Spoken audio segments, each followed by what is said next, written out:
I've been delegated the special privilege of presenting the Livingston Hall Juvenile Justice Award, which is presented to individuals who have dedicated their lives and careers in the cause of juvenile justice, both within and without the halls of justice. And this year's recipient, Mark Friedenthal, is one such individual. Mark is a senior attorney in the Juvenile Division of the Office of the Public Defender in Baltimore, Maryland. And he spent 15 plus years advocating for juvenile justice, whether that meant traveling the state of Maryland, visiting detention centers to ensure that our children were being treated fairly and safe, whether that meant advocating for children charged as adults to be returned to the juvenile justice system so their cases can be adjudicated there, or whether it meant advocating for more diversionary programming. Mark has also been a professor at the University of Baltimore School of Law, and especially a member of our section's Juvenile Justice Committee, where he was part of the editing and drafting process of our recent ABA resolution to end the shackling of our children in courts.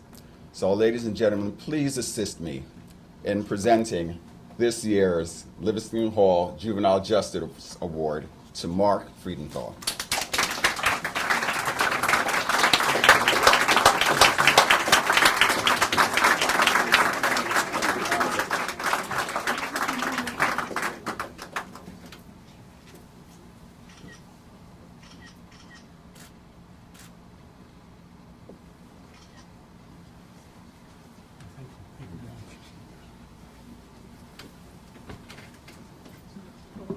I want to thank everyone, also acknowledge my great colleagues here who received awards as well. This award is I'm very humbled to receive it. I also want to say that it has a special, very special part of me. Livingston Hall was a professor of law at Harvard University, and in 1957, my mother, who is sitting right over there, Joanne Friedenthal, was a first-year law student who was in Livingston Hall's criminal law class. My father, who was a third year at the time, had also taken his class. But that's not the most interesting part of the story. The most interesting part of the story is my mother was one of 12 women in her class in her first year, and she was asked to be a part of a moot court club that was hosted by Livingston Hall. And that club met at Livingston Hall's house, so we lived off campus. And at that time, my mother had no transportation, so she was looking for somebody who was a member of the club to go and give her a ride. She looked at a third-year law student, and that was my father. That, although they knew each other, that was the first time they ever spent any significant time together. 58 years later, they drove together here to honor me receiving the Livingston Hall Award.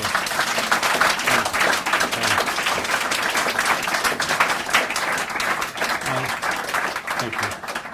I also want to acknowledge two of my great mentors, Jerome Blake and Leonard Schwartz, who have counseled me along my road. This is a great honor. But it's a great honor because it's an award given to a simple public defender in the city of Baltimore who appears every day in court. And yeah, I've done a lot of things. I served in a lot of ways, but mostly I'm just a frontline attorney working in the city. I accept this award really on behalf of every public defender, advocate who every day goes to work and is a zealous advocate. Oftentimes we don't have the resources. We aren't members of this great organization, but they're dedicated, they're zealous, and they do incredible things. So for everyone, every juvenile practitioner across the country that changes children's lives, that empowers kids to believe that they make a difference in this world, Every day I try to strive to empower my clients to believe that their voice matters. And I go to schools, and in my diversionary process, I try to speak to students about elementary school and middle school students about what to do when you have a police encounter. Not only knowing your rights, but how to act and how to interact, and to know when your rights are being violated and how to deal with those things. This is something that we want to move in as we talk about, and I heard people talk, and it's amazing how intertwined the practice is. Sometimes you think, well, juvenile justice is that small little peg on a rung. It really does intertwine, and as you heard from some of the other speakers, all of them have had interactions with the juvenile justice system. The school to prison pipeline is huge, and we certainly are working on that. But again, on behalf of every public defender and juvenile advocate, I thank you so much for this award, and I give it to them, and thank you for your recognition.